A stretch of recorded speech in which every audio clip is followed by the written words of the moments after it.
Hello everyone, स्वागत है आप सभी का इस YouTube channel GS with Rahul पर। और यहाँ पर मैं राहुल आ गया हूँ एक और पार्ट के साथ जो आपका पार्ट नंबर 6 होने जा रहा है। Vision IAS current affairs PT 365 for your upcoming UPSC civil services examination #Indian polity. ठीक है, तो हम यहाँ पर अगला पार्ट कवर करेंगे और पीडीएफ के लिए PDF for exam Telegram channel पर आप सब्सक्राइब कर सकते हैं। So let's get started with this new lesson. And यहाँ पर बात होगी कैबिनेट कमेटीज़ की। पिछले लेसन्स देखने के लिए चैनल को सब्सक्राइब करके प्लेलिस्ट में जाकर देख सकते हैं। So let's get started.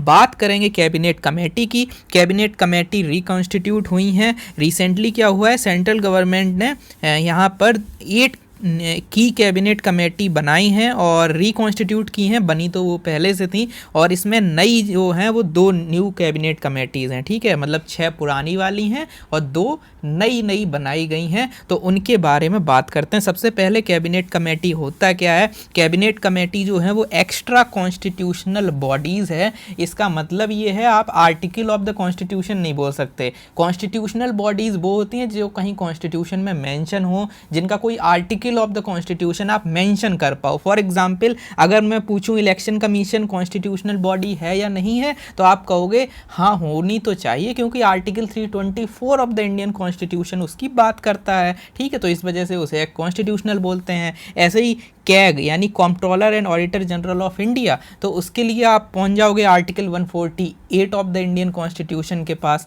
ऐसे ही आपको और भी बॉडीज़ मिलेंगी। फॉर एग्जांपल अपना प्यारा यूपीएससी। ठीक है, तो यूपीएससी भी आपको आर्टिकल स्पेसिफिक मिल जाएगा कि हाँ ये जो है वो कॉन्स्टिट्यूशन में दिया गया है। ठीक है, तो आर्टिकल जो 308 से लेके 314 तक, ठीक है, ये सारे आर्टिकल जो हैं पब्लिक सर्विस कमीशन, और फिर उसके बाद 315 से लेके 323 तक ये आर्टिकल्स डील करते हैं पब्लिक सर्विस कमीशन से स्पेसिफिकली। ठीक है, तो पहले पब्लिक सर्विस वाले हैं, फिर पब्लिक सर्विस कमीशन वाले स्पेसिफिकली हैं 315 से लेके 323 तक। तो इस वजह से ये भी एक कॉन्स्टिट्यूशनल बॉडी है। सिमिलरली आपको और भी मिल जाएंगी। For example attorney general of India. ठीक है, attorney general of India is also a constitutional body, क्योंकि उसकी भी बात आपको मिल जाएगी article 76 of the Indian constitution में, है ना। तो इस तरीके से आप समझते हो कि हाँ ये चीज़ें कॉन्स्टिट्यूशनल हैं। लेकिन कैबिनेट कमेटी में आप ऐसा कुछ इमेजिनेशन अपने दिमाग में नहीं ला सकते, इस वजह से इसे एक्स्ट्रा कॉन्स्टिट्यूशनल बॉडी कहा जाता है। स्टैट्यूटरी भी नहीं है। स्टैट्यूटरी वो बॉडी होती हैं जो किसी एक्ट से बनती हैं।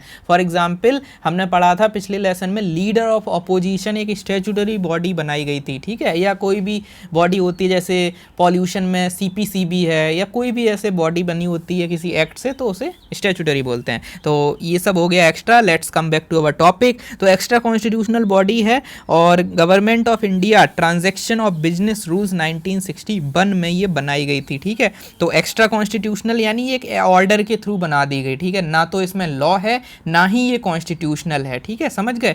तो यहाँ पर government of India transaction of business rules 1961। ठीक है, तो ये जो government of India transaction of business rules है, इसकी पावर गवर्नमेंट के पास कहाँ से आई? वो आती है आपकी article 77 of the Indian constitution से।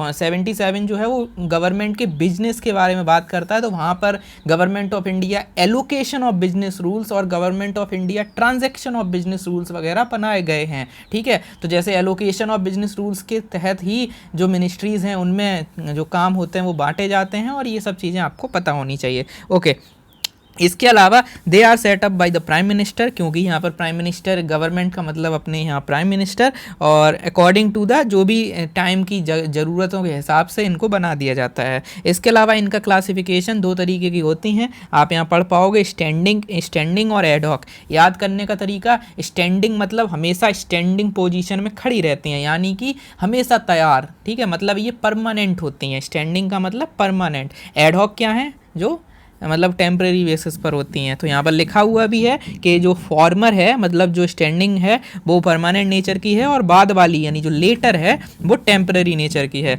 इसके अलावा फंक्शंस क्या हैं? तो बेसिकली जो इनॉर्मस फंक्शन जो कैबिनेट का काम है उसके वर्कलोड को कम करने के लिए ये चीज़ यहाँ पर है। ठीक है, तो आपको पता होगा हमारी जो डेमोक्रेसी थी वो बनी रिप्रेजेंटेटिव डेमोक्रेसी, और रिप्रेजेंटेशन के चक्कर में वो बन गई पार्लियामेंट्री डेमोक्रेसी। उस पार्लियामेंट्री में डेमोक्रेसी में बहुत सारे पार्लियामेंटेरियन की भी भीड़ हो गई, इस वजह से वो पार्लियामेंट्री डेमोक्रेसी बन गई council of minister, parliamentary democracy बन गई आपकी काउंसिल ऑफ मिनिस्टर वाली डेमोक्रेसी। काउंसिल ऑफ मिनिस्टर में भी बहुत ज़्यादा भीड़ हो गई थी, तो उसे बना दिया गया कैबिनेट डेमोक्रेसी, कि कैबिनेट सब कुछ करेगी, कैबिनेट और छोटी हो जाती है बॉडी, और फिर कैबिनेट भी ज़्यादा बड़ी लग रही थी, तो उसको और ज़्यादा डिटेल में ले जाके हम और छोटे लेवल पे और ज़्यादा माइनर लेवल पर ले जाते हुए ज़्यादा मतलब ज़्यादा से इंपॉर्टेंट लोग होने चाहिए और ज़्यादा लोग नहीं होने चाहिए, तो इस वजह से कैबिनेट कमेटी होती हैं, ठीक है, समझ रहे हो, यानी कि उसमें इंपॉर्टेंट, मोस्ट इंपॉर्टेंट, ठीक है, तो वो जो होता है ना वेरी इंपॉर्टेंट, फिर वेरी वेरी इंपॉर्टेंट, फिर very very very very important, उस तरीके का यहाँ बस एक क्रोनोलॉजी आपकी चलती चली जाती है, ठीक है, तो इस वजह से कैबिनेट कमेटी इंपॉर्टेंट हो जाती हैं, ठीक। इसके अलावा कैबिनेट जो होती है वो रिव्यू करती है इनके डिसीजंस को, क्योंकि कैबिनेट एक बड़ी बॉडी है। Are you getting this thing? Cabinet बड़ी बॉडी है, उसमें कैबिनेट कमेटी छोटी बॉडी होती है, ठीक है। कैबिनेट कमेटी, कैबिनेट पूरी क्या होती है, जैसे for example minister of environment forest, वो भी कैबिनेट के पार्ट हैं, minister of let's say agriculture, वो भी कैबिनेट के पार्ट हैं, लेकिन कैबिनेट कमेटी जो होती हैं वो स्पेसिफिक होती हैं। फॉर एग्जाम्पल हमने फाइनेंस की कमेटी ले ली, ठीक है, तो फाइनेंस की कमेटी में सिर्फ फाइनेंस से रिलेटेड जो भी चीज़ें होंगी उसमें फिर ये इन्वायरमेंट की बात नहीं हो रही होगी, ठीक है, इज इट वेरी क्लियर। तो इस वजह से कैबिनेट छोटी बॉडी है तो बड़ी बॉडी इसको रिव्यू भी करती है, ये भी पता होना चाहिए। और in depth examination of policy, क्योंकि कम लोग हैं तो एनालिसिस कर पाएंगे। कंपोजिशन जो है वो क्या है कि ओनली कैबिनेट मिनिस्टर होते हैं यूजुअली, लेकिन नॉन कैबिनेट भी हो सकते हैं, वेरी इंपॉर्टेंट, याद रख लो, बिल्कुल लिख लो, दीवार पे लिख लो, ठीक है, गजनी बन जाओ, कुछ करना हो करो, लेकिन याद रखना कि कैबिनेट कमेटी में नॉन कैबिनेट भी हो सकते हैं, बिल्कुल अच्छे से, ठीक है, क्योंकि क्वेश्चन आएगा तो कंफ्यूज हो जाओगे स्टेटमेंट में, ठीक है, तो यहाँ पर हो सकते हैं, कोई यहाँ रोक पाबंदी जैसा नहीं है, ठीक है।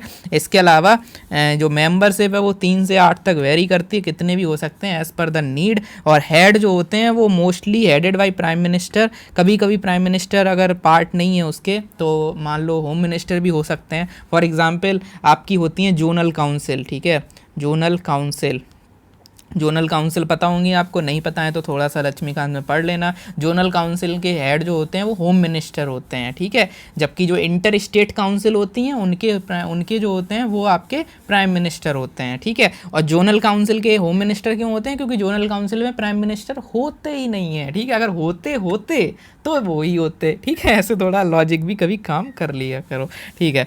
इसके अलावा मोर ऑन द न्यूज़, और क्या क्या है अभी जो रिसेंटली बनी हुई हैं उनके बारे में थोड़ी बात कर लेते हैं, कौन कौन सी रिकॉन्स्टिट्यूट हुई हैं। सबसे पहली है आपकी cabinet appointment committee of the cabinet, या कह सकते हो कैबिनेट कमेटी ऑन अपॉइंटमेंट। ये अपॉइंटमेंट किसके अपॉइंटमेंट करती है? ये अपॉइंटमेंट करती है सेक्रेटेरिएट, यानी जो सचिवालय है, जो नॉर्थ ब्लॉक और साउथ ब्लॉक आपको पता होगा, पब्लिक इंटरप्राइजेस और बैंक की जो हायर लेवल अपॉइंटमेंट है, इसके अलावा 3 सर्विस चीफ्स की जो अपॉइंटमेंट है, तो ये सारी चीज़ें ये कैबिनेट कमेटी ऑन अपॉइंटमेंट करती है, इस वजह से ये इंपॉर्टेंट बॉडी है। इसके अलावा cabinet committee on economic affairs, तो ये इंपॉर्टेंट है, CCEA, तो यहाँ पर भी ये इकोनॉमिक ट्रेंड्स वगैरह को एनालाइज करती है और बेसिकली डील करती है। जो भी इसमें सबसे इम्पॉर्टेंट जो cabinet committee on economic affairs का काम है वो है कि ये बेसिकली एग्रीकल्चर के फील्ड में जो भी प्राइस वगैरह फिक्सेशन है वो उससे डील करती है, और पब्लिक डिस्ट्रीब्यूशन सिस्टम वगैरह को भी रिव्यू करने का काम यही करती है, इंडस्ट्रियल लाइसेंसिंग को भी रिव्यू करने का काम करती है और रूरल डेवलपमेंट को भी रिव्यू करती है। इसके अलावा investment of more than 1000 crore, तो ये भी प्रपोजल जो है उन सबको कंसिडर करती है, ठीक है। इसके अलावा cabinet committee on parliamentary affairs, तो जो भी पार्लियामेंट्री वर्क है, यानी for example schedule banana parliament का, या फॉर एग्जांपल मॉनिटर करना प्रोग्रेस ऑफ गवर्नमेंट बिजनेस, ये सारा काम जो है वो parliamentary committee on parliamentary affairs की जो कैबिनेट कमेटी है उसका है, ठीक है। ये पार्लियामेंट्री कमेटी नहीं है, ठीक है, ये cabinet committee on parliamentary affairs है, याद रखना इसको, parliamentary committee is something else, ठीक है, कंफ्यूज मत होना। इसके अलावा cabinet committee on political affairs, तो ये पॉलिसी मैटर से डील करती है, इस वजह से ये बहुत ज़्यादा इंपॉर्टेंट है, तो यहाँ पर डोमेस्टिक और फॉरेन अफेयर्स से डील करती है। इसके अलावा लास्ट जो है कैबिनेट कमेटी ऑन सिक्योरिटी, तो ये law and order, internal security, policy matter, जो भी फॉरेन अफेयर्स और सिक्योरिटी इम्प्लीकेशन है वो यहाँ होते हैं, ठीक है। तो ये सारी चीज़ें हो गई, और लास्ट में कैबिनेट कमेटी ऑन एकोमोडेशन, ठीक है, ये डिटरमाइन करती है गाइडलाइंस और rules with regard regard to allotment of government accommodation, ठीक है, जो भी एकोमोडेशन है उनको देखने का काम ये कमेटी करती है। दो नई बनी है, नई नवेली बनी है, कौन कौन सी हैं ये, तो यहाँ पर आपको देखने को मिलेगी, एक इन्वेस्टमेंट एंड ग्रोथ वाली है और एक एम्प्लॉयमेंट और स्किल डेवलपमेंट वाली है, ठीक है। इनका नाम याद रखना, यूपीएससी के लिए इंपॉर्टेंट है, ठीक है।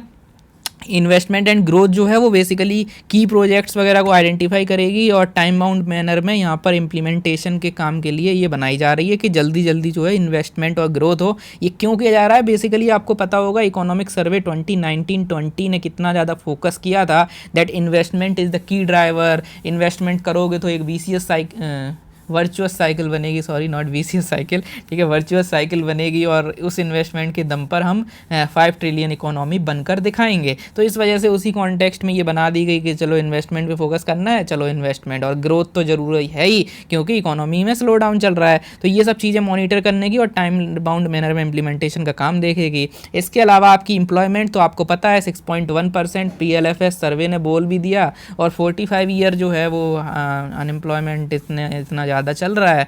तो इस वजह से एक एम्प्लॉयमेंट की और स्किल डेवलपमेंट की भी कमेटी बन गई और it is suppose to provide direction, तो पॉलिसी प्रोग्राम स्कीम वगैरह को डायरेक्शन देगा with respect to skill development और ताकि एम्प्लॉयबिलिटी बढ़े, ठीक है। So this is it. और prime minister is a part of 6 panel और एक के पैनल के नहीं, एक के दो के नहीं है सॉरी, तो एक के यहाँ पर पार्लियामेंट्री अफेयर्स और एकोमोडेशन, क्योंकि पार्लियामेंट्री अफेयर्स का काम बस वो शेड्यूल वगैरह बनाना है तो ये काम पीएम थोड़ी ना करेंगे, और एकोमोडेशन का काम एकोमोडेशन देखना है एमपीज़ का तो एमपीज़ को पीएम थोड़ी ना देखेंगे। ऐसे कुछ लॉजिक करके याद रखना, मेन मोटिव है, याद होना चाहिए। Okay, now let's move on to the next topic. और टॉपिक इसको पूरी हेडिंग ही बोलेंगे, टॉपिक नहीं है, ये पूरा बड़ा सा हेडिंग है। तो ये है सेंटर स्टेट रिलेशन। अभी तक हमने राइट्स और बाकी चीज़ें देख ली हैं। नाउ जो बिगर हेडिंग है वो है सेंटर स्टेट रिलेशन। तो सबसे पहला टॉपिक है नीति आयोग। नीति आयोग न्यूज़ में क्यों था, क्योंकि गवर्नमेंट बनी थी नई नवेली, तो उस न्यू गवर्नमेंट ने रिकॉन्स्टिट्यूट किया था नीति आयोग को। तो उसमें क्या हुआ था कि Rajiv Kumar as its vice chairman, उनको रीनेम किया, उनको वाइस चेयरमैन जो आए वो आ गए। और इसके अलावा होम मिनिस्टर जो हैं उनकी एंट्री हुई, ठीक है। तो पहले होम मिनिस्टर थे नहीं ये वाले, तो नए वाले होम मिनिस्टर हमारे आए हुए हैं अमित शाह जी, तो उनको यहाँ पे इनकॉर्पोरेट किया गया, इस वजह से रिकॉन्स्टिट्यूशन करने को कहा, इसको ये वर्ड यूज़ हो रहा है। तो नीति आयोग के लिए सबसे ज़्यादा इम्पॉर्टेंट जो है आपके लिए जानना वो ये है कि नीति आयोग कैसे काम करते, क्या है ये। तो national institute for transforming India, ठीक है, फुल फॉर्म भी याद रखा करो ऐसी चीज़ों के, यूपीएससी पूछ लेता है, फिर ऑफ की जगह फॉर की जगह ऑफ कर देता है, ट्रांसफॉर्मिंग की जगह ट्रांसफॉर्मेशन कर देता है, इंस्टीट्यूशन की जगह इंस्टीट्यूट कर देता है। तो इंपॉर्टेंट बॉडीज़ का थोड़ा याद रखना। अब यहाँ पर सबसे पहले चेयरमैन कौन होते हैं, वो होते हैं आपके पीएम, ठीक है, प्राइम मिनिस्टर। वाइस चेयरमैन और सीईओ जो होते हैं वो एक इंडिविजुअल पर्सन होते हैं, जैसे अभी हम बात कर रहे थे। इसके अलावा इसमें 3 तरीके के मेंबर्स होते हैं, फुल टाइम, पार्ट टाइम और यहाँ पर होते हैं आपके ex officio, full time, part time और एक्स ऑफिशियो, ठीक है। फुल टाइम मेंबर्स जो होते हैं वो स्पेसिफाइड नहीं है कितने होंगे, ठीक है। इसके अलावा 2 पार्ट टाइम मेंबर होंगे जो बेसिकली लीडिंग यूनिवर्सिटीज़ और रिसर्च ऑर्गेनाइजेशन से होंगे, और 4 एक्स ऑफिशियो मेंबर होंगे यूनियन मिनिस्टर, ठीक है। एक्स ऑफिशियो का मतलब होता है कि वो ऑफिस में हैं इसलिए इसका पार्ट है, मतलब समझ गए। इसका मतलब ये नहीं है, एक्स ऑफिशियो का मतलब अगर वो ऑफिस में नहीं रहेंगे तो वो यहाँ नहीं रह पाएंगे, ठीक है। फॉर एग्जांपल जो हमारे वाइस प्रेसिडेंट होते हैं वो ex officio chairman of Rajya Sabha भी होते हैं, तो वो वहाँ पर चेयरमैन तभी रह पाएंगे जब वो वाइस प्रेसिडेंट हैं, ठीक है। ऐसा नहीं है कि उन्होंने वाइस प्रेसिडेंटशिप से रिज़ाइन दे दिया तो वो चेयरमैन बने रहेंगे, क्योंकि वो चेयरमैन नहीं है, वो एक्स ऑफिशियो चेयरमैन है। उनका जो चेयरमैन बनना है वो डिपेंड है क्योंकि वो ऑफिस में होने चाहिए, ठीक है, समझ में आ गया। तो ये चीज़ है। तो ऐसे ही यहाँ पर 4 union minister as a ex officio members होंगे, ठीक है। पार्ट टाइम मेंबर जो होंगे वो 2 होंगे, लीडिंग यूनिवर्सिटी और रिसर्च इंस्टीट्यूट ऑर्गेनाइजेशन, और बाकी फुल टाइम मेंबर होंगे, नंबर स्पेसिफाइड नहीं है, ठीक है। तो ये 2 4 ये सब याद रखना, 2 होंगे वहाँ के, 4 होंगे वहाँ के। इसके अलावा एक गवर्निंग काउंसिल होगी जिसमें सीएम और यूटीज़ के जो एडमिनिस्ट्रेटर, गवर्नर्स, लेफ्टिनेंट गवर्नर जो भी नाम दिया जा रहा है वो होंगे, ठीक है। तो गवर्निंग काउंसिल यहाँ पर होगी। ये इम्पॉर्टेंट चेंज है, ये इम्पॉर्टेंट चेंज इसलिए है क्योंकि पहले जो प्लानिंग कमीशन था वहाँ पर स्टेट का कोई रिप्रेजेंटेशन नहीं हुआ करता था। जब प्लानिंग कमीशन नीति आयोग के पहले होता था तो वहाँ ऐसा नहीं था, इसलिए ये चीज़ इंपॉर्टेंट है। इसके अलावा रीजनल काउंसिल भी हैं जो बेसिकली स्पेसिफिक इश्यूज़ में और contagious impact more than one state, तो उसकी रीजनल काउंसिल बनाई भी जाएगी, वो भी यहाँ पर पार्ट होगी। और एक्सपर्ट, स्पेशलिस्ट और जो भी प्रैक्टिशनर्स और रेलिवेंट ये लोग होंगे। ऑब्जेक्टिव इसका ये मतलब थियोरेटिकल चीज़ें हैं कि हाँ ऑब्जेक्टिव क्या है, तो यहाँ पर शेयर्ड विजन इवॉल्व करना for the national developmental priorities, तो जो हमारे विकास की रफ्तार है उसको दोगुना तीगुना चौगुना और ऐसा बढ़ाने की यहाँ पर कोशिश है। इसके अलावा यहाँ पर यही सब इसका आप पढ़ सकते हो ऑब्जेक्टिव, ठीक है। तो ये चीज़ें हो गई। बैकग्राउंड क्या है, देखो प्लानिंग कमीशन पहले बना था 1950 में, और वो जो काम करता था वो डायरेक्ट इन्वेस्टमेंट एक्टिविटी को डायरेक्ट करने का काम करता था, ठीक है, agency to direct investment in the country. Planning commission यहाँ डुअल फंक्शन, दो फंक्शन या दो ड्यूटी परफॉर्म करता था। एक तो 5 ईयर प्लान को इम्प्लीमेंट करता था और दूसरा फाइनेंसेस भी प्रोवाइड करता था स्टेट को। अब ये दोनों काम इस पर्टिकुलर नीति आयोग के अंडर में नहीं आते हैं। क्यों? क्योंकि 5 ईयर वाला तो वो ख़त्म ही हो गया, ठीक है, हमने प्लानिंग वाला वो सीन ही ख़त्म कर दिया, और बाकी जो फाइनेंस वाला काम है वो भी अब नहीं रहा, ठीक है। पहले फाइनेंस जो है वो प्लानिंग कमीशन भी दिया करता था, वो काम अब ख़त्म हो गया। अब अगर स्टेट को फाइनेंस की बात आती है तो वो या एक तो बजट से या बजट से जो ग्रांट जाता है वहाँ से जाता है, इसके अलावा आपका जो वो पैसा जाता है वो आपका सेंट्रली स्पॉन्सर्ड स्कीम के थ्रू जाता है, और तीसरा तरीका जो होता है वो आपका फाइनेंस कमीशन फार्मूला से जो भी जाता है, ठीक है। और जीएसटी भी उसमें इनकॉर्पोरेट कर सकते हो कि एक एग्जांपल कि जीएसटी वाला रिवेन्यू जो भी वहाँ पे डिस्ट्रीब्यूट किया जाता है, ठीक है। तो वो जो आईजीएसटी वाला डिस्ट्रीब्यूशन है वो सब चीज़ें, तो ये सारी 2-3 चीज़ें हैं, वहाँ से पैसा जाता है। प्लानिंग कमीशन का कोई रूल, मतलब नीति आयोग का कोई रोल उस चीज़ में अब नहीं रहा, ठीक है, तो ये चीज़ ध्यान रखना। इसके अलावा नीति आयोग जो है वो 2015 में बना था, एक थिंक टैंक और एडवाइजरी बॉडी है गवर्नमेंट के लिए, और प्लानिंग कमीशन को इसने रिप्लेस किया है। परफॉर्मेंस ऑफ नीति आयोग क्या क्या इसने किए हैं कारनामे, तो यहाँ पर वेरियस इनिशिएटिव हैं, जैसे for example measuring performance and ranking states on outcome, ठीक है, तो बहुत सारी चीज़ों में परफॉर्मेंस मेजर करते रहते हैं। फॉर एग्जांपल हेल्थ इंडेक्स लाते हैं, फिर कहीं स्टेट ऑफ ये जो SEQI, ठीक है, एजुकेशनल क्वालिटी इंडेक्स वो लेके आएंगे, फिर कंपोजिट वाटर मैनेजमेंट इंडेक्स लेके आएंगे, ठीक है। ऐसे बहुत सारे इंडेक्सेस और इनिशिएटिव्स और इंडियन इनोवेटिव इंडेक्स, तो ऐसे बहुत सारे इनिशिएटिव ये लेके आते रहते हैं और परफॉर्मेंस को मेज़र करके रैंक देते रहते हैं, ठीक है, तो ताकि मोटिवेट बने रहें लोग। इसके अलावा sustainable action for transforming human capital को ट्रांसफॉर्म करने के लिए सस्टेनेबल एक्शन, ठीक है, तो ये एक साथ जो है इनिशिएटिव है, याद रखना इसको। एक भारत श्रेष्ठ भारत, तो mygov.in पर इसका कंपटीशन भी चल रहा था अभी, तो एक भारत श्रेष्ठ भारत इज ऑल्सो देयर। और development support scheme for the state for development of infrastructure, ठीक है, तो development support scheme for state DSSS, ठीक है, याद रखना इसको। इसके अलावा एस्पिरेशनल डिस्ट्रिक्ट प्रोग्राम भी था, तो जो सबका साथ सबका विकास को आगे रफ्तार बढ़ाने के लिए ये चीज़ लाई गई थी। इसके अलावा एविडेंस बेस्ड पॉलिसी मेकिंग पर बहुत ज़्यादा इंपॉर्टेंट यहाँ ध्यान है, ये एविडेंस बेस्ड पॉलिसी मेकिंग आपका इंपॉर्टेंट है आपके मेंस के लिए कीवर्ड। तो अभी आप यहाँ देख पाओगे जैसे नेशनल जो एजेंडा आया था, 3 ईयर एक्शन एजेंडा आया था, विजन जो न्यू इंडिया का at 75। इसके अलावा बैलेंस्ड रीजनल डेवलपमेंट में इसका नॉर्थ ईस्ट फोरम, नीति फोरम भी है नॉर्थ ईस्ट के लिए। हेल्थ एंड न्यूट्रिशन के लिए ये न्यूट्रिशनल स्ट्रेटजी वगैरह बनाने में काम करता है, जो पोषण अभियान है वगैरह, तो ये नेशनल न्यूट्रिशन सर्वे और ये सब भी यहाँ उनमें भी इम्पॉर्टेंट रोल प्ले करता है।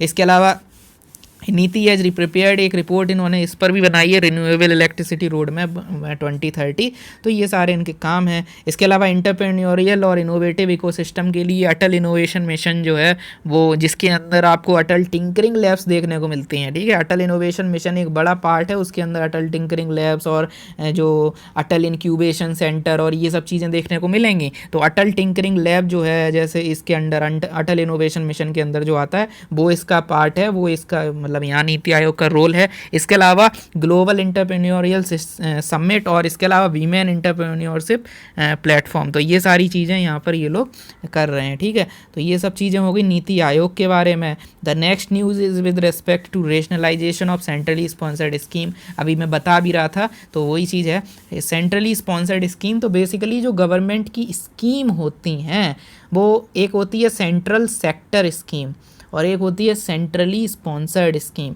सेंट्रल सेक्टर स्कीम वो स्कीम होती है जहाँ पर आपको पूरा गवर्नमेंट जो है वो देखती है, मतलब 100% जहाँ पर जो उसका पैसा वैसा होता है वो सारा पैसा का सीन सेंट्रल गवर्नमेंट देखती है, ठीक है। ये होती हैं सेंट्रल सेक्टर स्कीम। दूसरी होती हैं सेंट्रली स्पॉन्सर्ड स्कीम। यहाँ पर क्या होता है, पार्टिसिपेशन होता है स्टेट और गवर्नमेंट, स्टेट गवर्नमेंट और सेंट्रल गवर्नमेंट के बीच में, ठीक है।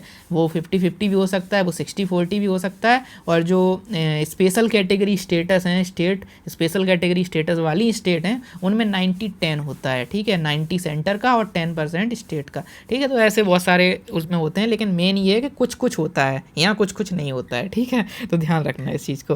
तो यहाँ पर क्या है, चेयरमैन जो है 15 फाइनेंस कमीशन के, उन्होंने थोड़ा बात की that there needs to be further rationalisation. Rationalisation क्या होता है, जैसे फॉर एग्जांपल कोई चीज़ बहुत कॉम्प्लिकेटेड है, ठीक है, वो रिलेशनशिप स्टेटस इट्स कॉम्प्लिकेटेड, तो उसको थोड़ा सा सॉर्ट आउट करना चीज़ों को, उसे बोलते हैं रेशनलाइजेशन। ऐसे ही ये सेंट्रली स्पॉन्सर्ड स्कीम बहुत ज़्यादा कॉम्प्लिकेटेड थी, तो इनको और ज़्यादा पहले रेशनलाइज किया जा चुका है ऑलरेडी, तो उन्होंने कहा कि और करना है, ठीक है, और ज़्यादा चीज़ें जो हैं वो लाइन पे होनी चाहिए। तो CSS होता क्या है, ये ट्रांसफ़र, जो प्लान ट्रांसफ़र होते हैं to state by the union government, और जो स्टेट गवर्नमेंट है वो इसे इम्प्लीमेंट करती है। और यहाँ पर और ये जो सब्जेक्ट होते हैं वो स्टेट और कंकरेंट लिस्ट वाले होते हैं, ठीक है, जिनमें ये वाली स्कीम्स चलती हैं। जैसे फॉर एग्जांपल आपको पता होगा आयुष्मान भारत। अब आयुष्मान भारत जो है वो हेल्थ के रेस्पेक्ट में है, और हेल्थ जो है वो तो भाई स्टेट सब्जेक्ट है, तो उसमें ऊपर से कैसे हो रहा है, तो इस वजह से वो स्टेट सब्जेक्ट है। लेकिन आयुष्मान भारत चल रही है तो वो तो प्रधानमंत्री जन आरोग्य योजना वहाँ चल रहा है, तो प्रधानमंत्री का रोल कहाँ से आ गया, तो इस वजह क्योंकि वो स्टेट लिस्ट में सब्जेक्ट है, तो थोड़ा सा सेंटर वहाँ पे थोड़ा नहीं ज़्यादा जो है स्टेट को पैसा वैसा देती है, तो ये चीज़ है। तो ये आप समझ पा रहे होगे। इसके अलावा बिगेस्ट कंपोनेंट है सेंट्रल असिस्टेंस का टू द स्टेट प्लान्स, ठीक है। तो ये चीज़ ध्यान रखना, where states don't have much flexibility, और यहाँ पर इस स्टेट के पास फ्लेक्सिबिलिटी भी नहीं होती है। इसके अलावा in the initial year of planning in India, number जो पहले था वो बहुत ज़्यादा था। देखो यहाँ पे 190 था at the end of the 5th 5-year plan, और 360 था at the end of 9th plan, ठीक है, बहुत ज़्यादा है। देखो 360 स्कीम्स हुआ करती थी, लेकिन आज अगर देखोगे तो आज यहाँ पर देखने को मिलेगी 6 और 10 16 और 2 18, ठीक है, बस इतनी मिलेंगी, ठीक है। तो ये चीज़ है 18, हाँ ठीक है। सो 18 स्कीम्स मिलेंगी, पहले 360 पहुंच गई थी। तो ये होता क्या, यहाँ पे बेसिकली जो मैंने अभी बताया था कि स्कीम जो होती हैं वो दो होती हैं।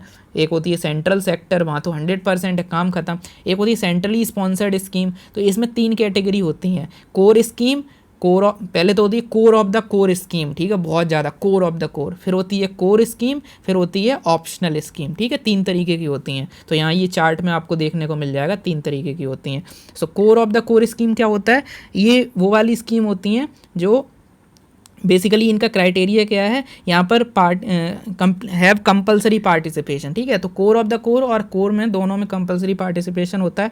तो यहाँ पर जो पैटर्न होता है फंडिंग का वो खाली वेरी करता है, ठीक है। तो यहाँ पर जो जनरल कैटेगरी स्टेटस जो है वो वैसा रहता है, और स्पेशल कैटेगरी के लिए एग्जिस्टिंग पैटर्न, तो एग्जिस्टिंग पैटर्न में जो है काम होता है। तो यहाँ पर याद कर लो कोर ऑफ द कोर कौन सी हैं, तो MG नरेगा इज़ देयर। इसके अलावा national social assistance programme, basically अगर आप article 41 of the Indian constitution देखोगे तो ये नेशनल सोशल असिस्टेंस प्रोग्राम जो है वो उस चीज़ को केटर करता है। Article 41 of the Indian constitution जो है वो DPSP के अंडर आता है, और वहाँ पर बात की गई है right to work, right to education and public assistance in certain cases. और वो सर्टेन केसेस हैं, किसी की हेल्थ ख़राब है, या कोई सीनियर सिटीजन है, या फिर कोई विडो है, तो इन चीज़ों में हम पब्लिक असिस्टेंस देंगे as per the capacity of the state, ठीक है। तो इस वजह से ये चीज़ जो चलती है नेशनल सोशल असिस्टेंस प्रोग्राम, तो आपके प्रीलिम्स में अगर आ जाए कि नेशनल सोशल असिस्टेंस प्रोग्राम जो है वो किस पर्टिकुलर DPSP के प्रिंसिपल को ध्यान में को उसको इम्प्लीमेंट करने का काम करता है, तो article 41 of the Indian constitution is the correct answer, इसको ध्यान रखना, ठीक है। तो ये चीज़ है। इसके अलावा umbrella scheme for SCs, umbrella scheme for STs, OBCs and minorities, ठीक है, ध्यान रखना ये चीज़ें, ठीक है। SC ST OBC और माइनॉरिटी, ये सारी अम्ब्रेला स्कीम प्लस 2 ये, ठीक है, याद रख लेना। 6 कोर ऑफ द कोर याद कर लोगे तो आसानी रहेगी चीज़ों को कभी MCQ वगैरह में हाईलाइट करने के लिए, क्योंकि 6 ही हैं तो आप याद कर सकते हो। जो ज़्यादा हैं फिर आप उसमें गैस एजुकेशनल गैस कर सकते हो, दैट इज 20 यहाँ पर हैं तो 20 और यहाँ पर 10 नहीं था, सॉरी मैंने 10 पढ़ा था, तो ये 20 है, ठीक है। तो यहाँ पर क्या है, यहाँ पर भी कंपलसरी पार्टिसिपेशन है। यहाँ पर जो वो है वो 60-40 और 90-10 है। स्पेशल कैटेगरी स्टेटस के लिए 90-10। स्पेशल कैटेगरी स्टेटस जो हिमालयन स्टेट हैं, यानी जो आपको देखने को मिलती हैं हिमालयन स्टेट, यानी जम्मू कश्मीर, हिमाचल प्रदेश, उत्तराखंड, ठीक है, 3 हिमालयन स्टेट प्लस जो जितनी भी नॉर्थ ईस्टर्न रीजन है जितना भी, ठीक है, वहाँ पर जो आपकी 8 स्टेट्स हैं, ये सब स्पेशल कैटेगरी स्टेटस में आते हैं, ठीक है। तो 8+3, इज़ इट वेरी क्लियर, ठीक है। तो ये चीज़ आप ध्यान रखना कि यहाँ पर स्पेशल कैटेगरी स्टेटस में 90-10 है। और 14th फाइनेंस कमीशन ने, जो पिछला वाला फाइनेंस कमीशन था, उन्होंने वहाँ पर रोक लगा दी थी कि अब स्पेशल कैटेगरी स्टेटस ना दिया जाए, और इसी वजह से अब कोई इसका सवाल रह नहीं गया। उन्होंने सीधा जो 32% पैसा दिया जाता था स्टेट्स को, उसे 42 कर दिया था और कह दिया था ये स्टेटस वगैरह झंझट ख़त्म करो, ठीक है। जो पहले से हैं वो रहेंगे। तो वो पहले से कौन है, 8+3, ठीक।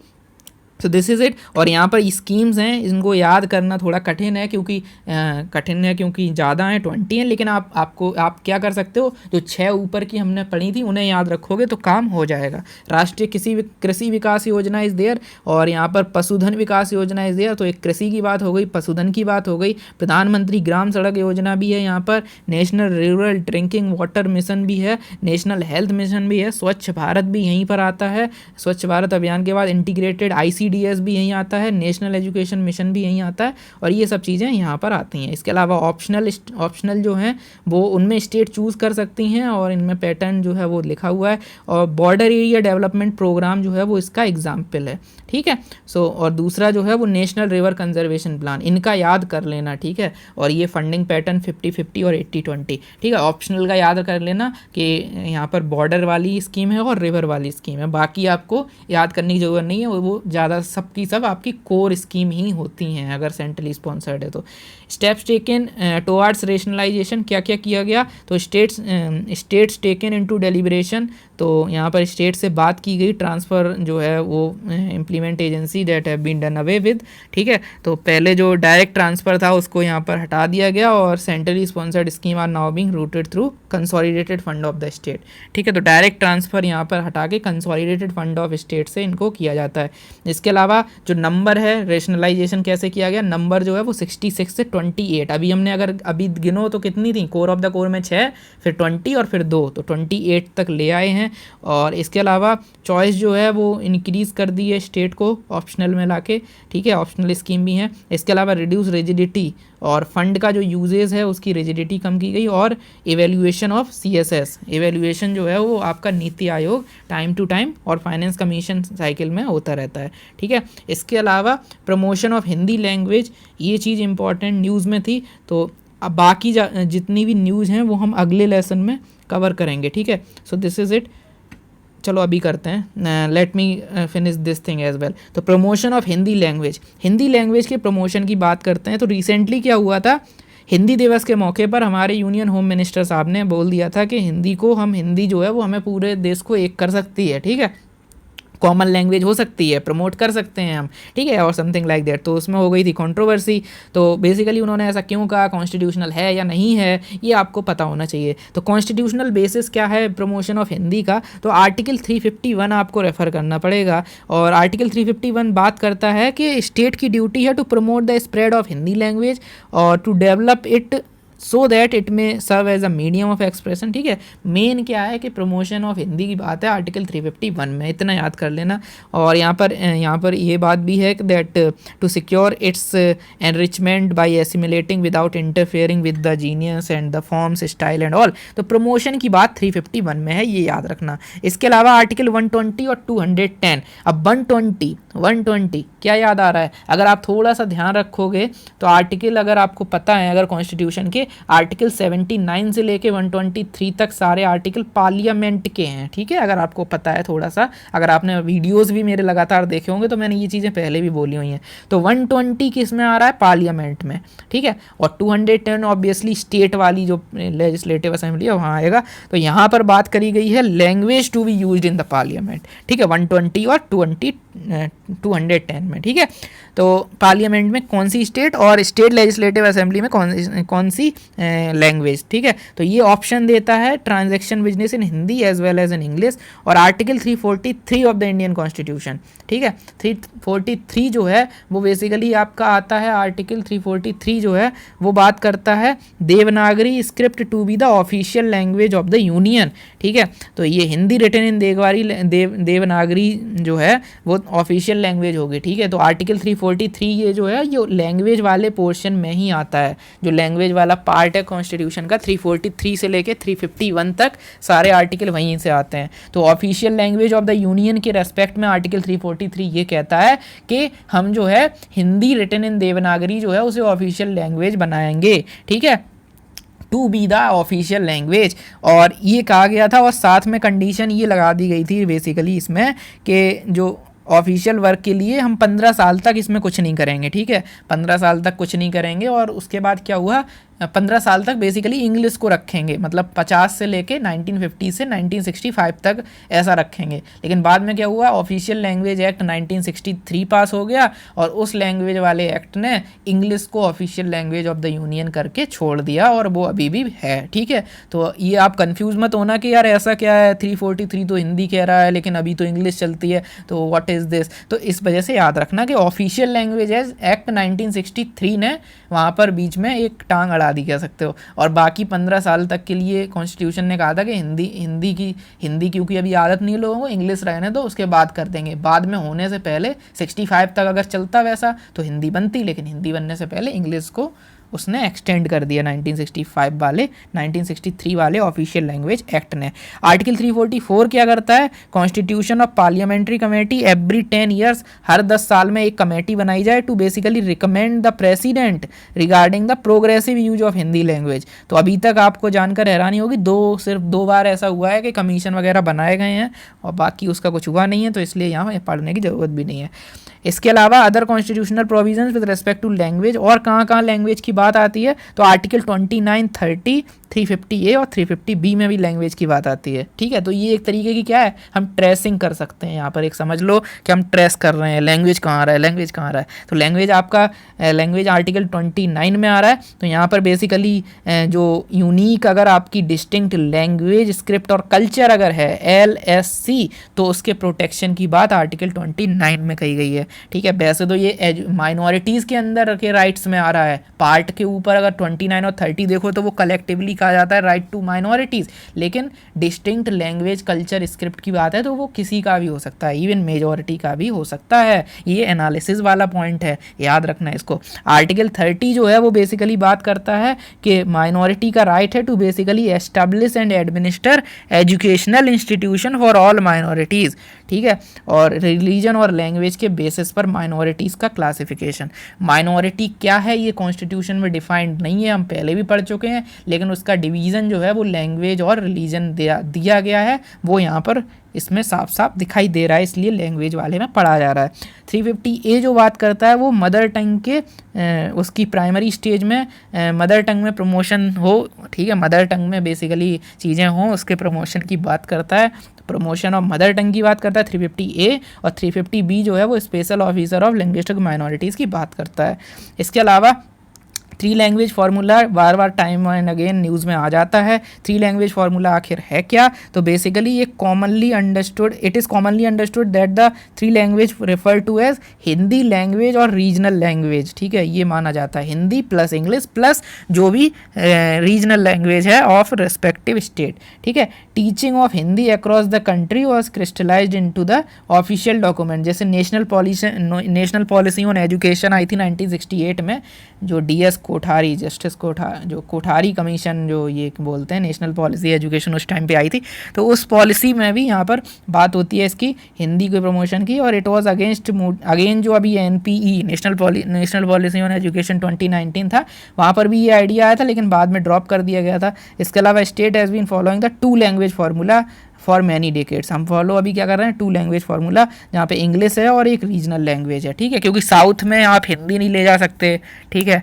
तो ये सब चीज़ें हैं, तो वहाँ पे एक ऑफिशियल और एक इंग्लिश, तो हिंदी का यहाँ पर थोड़ा सा प्रमोशन नहीं है। इसके अलावा आर्टिकल 131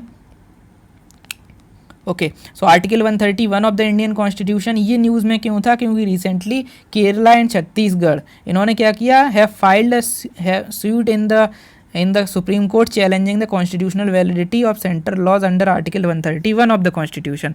आर्टिकल 131, अब आर्टिकल अगर आप ध्यान दोगे 124 से लेके 147 ऑफ द इंडियन कॉन्स्टिट्यूशन आपके डील करते हैं किससे, सुप्रीम कोर्ट ऑफ इंडिया से, और 131 इसी के बीच में आ जाएगा। ठीक है, तो 131 जो है वो basically original jurisdiction of supreme court की बात करता है। ठीक है, 131 किसकी बात करता है, ओरिजिनल ज्यूरिसडिक्शन की। ठीक है, सो दिस इज इट, ये आपको पता होना चाहिए, original jurisdiction of supreme court. Original jurisdiction क्या होता है, जैसे आपका कि एक सेंटर वर्सेज स्टेट हो जाए, या कह लो सेंटर वर्सेज मैनी स्टेट हो जाए। ठीक है, state state state state state ऐसा कुछ, या आपका एक स्टेट यहाँ पे भी ग्रुप हो मान लो और यहाँ पे भी ग्रुप, ऐसा कुछ हो जाए। तो समझ रहे हो, मतलब अलग अलग आपको वो लगानी है प्रोबेबिलिटी, सेंटर वर्सेज स्टेट, या सेंटर ऑन वन हैंड और दूसरी तरफ स्टेट स्टेट स्टेट या व्हाटएवर, और एक तरफ स्टेट दूसरी तरफ भी स्टेट, ऐसा कुछ हो, उसे ओरिजिनल ज्यूरिसडिक्शन कहा जाता है। तो सुप्रीम कोर्ट के पास ओरिजिनल एक्सक्लूसिव ज्यूरिसडिक्शन होता है, इसको एक्सक्लूसिव भी बोलते हैं क्योंकि हाई कोर्ट ये चीज़ें नहीं देखता ओरिजिनल वाली। ठीक है, so that's why, so basically this means no other court, original और एक्सक्लूसिव दोनों है। ओरिजिनल इसी वजह से बोला जा रहा है क्योंकि कोई और कोर्ट इसको नहीं, इस डिस्प्यूट को सॉल्व कर सकता है। ऐसा नहीं होगा कि स्टेट में हो रहा है तो हाई कोर्ट में चले जाओ, ऐसा कुछ नहीं, सीधा सुप्रीम कोर्ट के पास है आर्टिकल 131 के अंदर। तो dispute to qualify under article 31 it must involve a question of law और फैक्ट। ठीक है, लॉ और फैक्ट पर क्वेश्चन होना चाहिए, और legal right of the state जो है वो डिपेंड होना चाहिए, और द सेंटर डिपेंड्स। ठीक है, कोई लॉ और फैक्ट होना चाहिए, ऐसे हवा में तीरबाजी, हवाबाजी नहीं होनी चाहिए। Original jurisdiction of the supreme court does not extend to, कुछ एक्सेप्शन है जो पढ़ने में लगेगा कि हाँ है, लेकिन ये एक्सटेंड नहीं करता है। जैसे कोई डिस्प्यूट है किसी ट्रीटी और एग्रीमेंट के रेस्पेक्ट में आ जाए, या किसी कोविनेंट या इंगेजमेंट और any other instrument executed before the commencement of the constitution. ठीक है, कॉन्स्टिट्यूशन के पहले कुछ हुआ और उसकी वजह से कुछ इशू आ रहा है तो वो नहीं माना जाएगा, क्योंकि वहाँ लॉ और फैक्ट मतलब नहीं माना जाएगा, तो नहीं माना जाएगा। And continues to be in operation in which provide that the jurisdiction of the supreme court shall not extend to such dispute. ठीक है, तो सुप्रीम कोर्ट का जुरिसडिक्शन वहाँ नहीं जाता है, और disputes related to the use, distribution और कंट्रोल ऑफ द वाटर। ठीक है, तो अब आप एक चीज़ ध्यान रखना कि जो वाटर डिस्प्यूट्स होते हैं, वाटर वाले डिस्प्यूट्स, वो ओरिजिनल में नहीं होते हैं। ठीक है, ये ध्यान रखना है। तो ये सेंटर स्टेट के भी है, तो ये होता है स्टेट और स्टेट के बीच में लड़ाई हो रही है या कुछ भी वैसा हो रहा है, लेकिन वो यहाँ नहीं आता है, वो इसकी एक्सक्लूजन वाली लिस्ट में लिखा हुआ है। और इसके अलावा suits brought by the private individual against the government of India, तो वो भी नहीं होते हैं, यहाँ स्टेट और यही सब स्टेक होल्डर्स होने चाहिए। ठीक है, इसके अलावा अदर जुरिसडिक्शन कौन कौन से होते हैं, एक आपका advisory jurisdiction of supreme court होता है। एडवाइजरी आता है आर्टिकल 143 में। इसमें क्या होता है, प्रेसिडेंट साहब जो हैं वो जाएंगे सुप्रीम कोर्ट के जज जो होंगे उनसे राय मशवरा करते हैं। ठीक है, उनसे राय लेंगे, तो कोई लॉ है, फैक्ट है, या कुछ ट्रीटी है या अरेंजमेंट है, उसके रेस्पेक्ट में कुछ उन्हें बात करनी है तो दे ही कैन डिस्कस। ठीक है, तो अब आप यहाँ पे पूछ सकते हो कि अटॉर्नी जनरल भी तो एक लॉ में highest level of law official होते हैं इंडिया के, तो वो तो कॉन्स्टिट्यूशन में भी लिखे हैं, और वो तो उसमें यूनियन एग्जीक्यूटिव का भी पार्ट है, तो वहाँ उनसे क्यों नहीं पूछते हैं, इतनी दूर क्यों आते हैं सुप्रीम कोर्ट के पास? तो उसका रीज़न है क्योंकि अटॉर्नी जनरल को हम उतना ज़्यादा इंडिपेंडेंट मानते नहीं, क्योंकि वो सेंटर की एक एग्जीक्यूटिव बॉडी में आते हैं, दैट्स वाई। ठीक है, तो थोड़ा इसको ध्यान रखना। इसके अलावा एपिलेट जुरिसडिक्शन जो है वो बेसिकली यहाँ दिया गया है।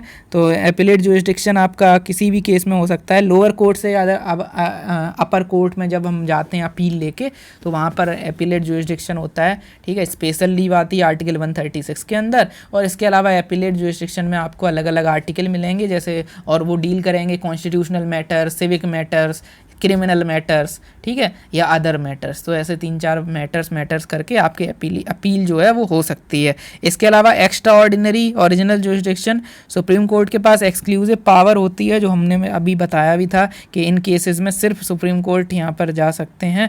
और रिट जुरिस्डिक्शन का भी एक जुरिस्डिक्शन होता है, जहाँ पर आर्टिकल 32 के तहत आप अपनी रिट पेटिशन फाइल कर सकते हो। एक हैबियस कॉर्पस है, मैंडेमस है, प्रोहिबिशन है, क्वो वारंटो है और सर्च्योररी है, ठीक है, ये सारी हैं। इसके अलावा related information article 256 of the Indian constitution, वो है executive power of the every state, that the executive power of the state shall be so exercised to ensure the compliance with the central directive, ठीक है। तो यहाँ पर 256 जो है वो इससे डील करता है। तो अगर 256 जो है वो ये कहता है कि जो भी स्टेट डिसीजन ले रही है एग्जीक्यूटिव पावर का यूज़ करके, वो सेंटर के डायरेक्शन को कंप्लायंस करते हुए, फॉलो करते हुए होने चाहिए, ठीक है। इसके अलावा तो इसका मतलब क्या है, जैसे फॉर एग्जांपल अगर स्टेट सेंटर के डायरेक्शन को नहीं मान रही है तो centre can declare president rule और स्टेट इमरजेंसी एज वेल, कि तुम मान नहीं रहे हो, तुम 256 नहीं मान रहे हो, हम 356 लगा देंगे, ठीक है। You are not following 256, we will incorporate, we will bring 356, okay. So 356 वो क्या होता है, स्टेट इमरजेंसी, प्रेसिडेंट रूल, ठीक है। इसके अलावा it also states that executive power जो यूनियन का है वो बेसिकली एक्सटेंड करता है पूरे एरिया में, पूरे इंडिया में, स्टेट में भी, ठीक है। इसके अलावा removal of article 370 and 35A, सो ये जो आर्टिकल हैं इनकी रिमूवल की भी न्यूज़ है, तो इसकी हम बात करते हैं। तो यहाँ पर आपको पता होगा कि आर्टिकल 370 और 35A को रिमूव किया गया है। सेंटर ने डिसाइड किया to end the special status given to J&K under article 370। ये आर्टिकल हैं क्या, तो आर्टिकल 370 जो है वो basically temporary provisions with respect to Jammu and Kashmir था, ठीक है, और जो प्रोवाइड करता था special power to the state allowing it to have its own constitution, ठीक है, उसमें उनका खुद का कॉन्स्टिट्यूशन होता था। और article 370 except for defence, foreign affairs और फाइनेंस एंड कम्युनिकेशन, ठीक है, ये जो DFFC है, ठीक है, इसको ध्यान रखना, ठीक है, defence, foreign affairs, finance and communication, parliament needs the state government approval, concurrence है यहाँ पर वर्ड, तो थोड़ा सा बड़ा वर्ड है, ठीक है, कंकरेंस है, सिर्फ नॉर्मल ऐसा नहीं है कि हाँ एडवाइज कंकरेंस है, ठीक है। आर्टिकल 35A कहाँ से आ गया, तो ये जो था इंडियन कॉन्स्टिट्यूशन में था, और ये जो डील करता था ये बेसिकली 370 को स्टैम्प्ड आउट करता, ये 370 से स्टैम्प्ड आउट हुआ था, और ये पावर देता था जम्मू एंड कश्मीर असेंबली को to basically define the permanent residents of the state and their special rights and privilege, ठीक है। तो परमानेंट रेजिडेंस कौन होंगे, उनके राइट्स क्या होंगे और उनके प्रिविलेज क्या होंगे, ठीक है। तो 35A तो आप समझ पा रहे होगे 35 कहाँ पे है, ये राइट्स के रेस्पेक्ट में कहीं उसके पास आ रहा है ना, तो इस वजह से। और इसके अलावा मोर ऑन द न्यूज़, तो यहाँ पर ये कैसे हटाया गया उसके बारे में थोड़ा सा पता होना चाहिए। दैट प्रेसिडेंट ऑफ इंडिया जो हैं उन्होंने जम्मू कश्मीर गवर्नमेंट का कंकरेंस लेके प्रमलगेट कर दिया constitution application to Jammu and Kashmir order 2019, और उसने बोल दी which provisions of Indian constitution जो है वो वहाँ अप्लाई हो जाएंगे, ठीक है। तो जम्मू एंड कश्मीर गवर्नमेंट का यहाँ पर क्या ले लिया उन्होंने, कंकरेंस ले लिया, ठीक है। और effectively means that all the provisions that are formed the basis of the separate constitution of Jammu Kashmir वो अब हट गए हैं, और 35A is scrapped automatically, ठीक है। तो 370 का जो सारे प्रोविज़न हट गए तो 35A भी हट गया, ठीक है। तो यहाँ पर ये कीवर्ड इंपॉर्टेंट है, concurrence of Jammu and Kashmir government, ठीक है। तो जम्मू एंड कश्मीर गवर्नमेंट की जगह वहाँ पर चेंज करके हमने मान लिया जम्मू एंड कश्मीर गवर्नमेंट की जगह, पहले उसमें कॉन्स्टिट्यूएंट असेंबली लिखा था, उसको हमने गवर्नमेंट मान लिया, और गवर्नमेंट है नहीं तो उसकी जगह हमने गवर्नर मान लिया, ठीक है, गवर्नर मान लिया, और ऐसे करके उसको हटा दिया गया। इसके अलावा स्टैट्यूटरी रिजोल्यूशन के अलावा एक बेसिकली यहाँ पर अलॉन्ग विद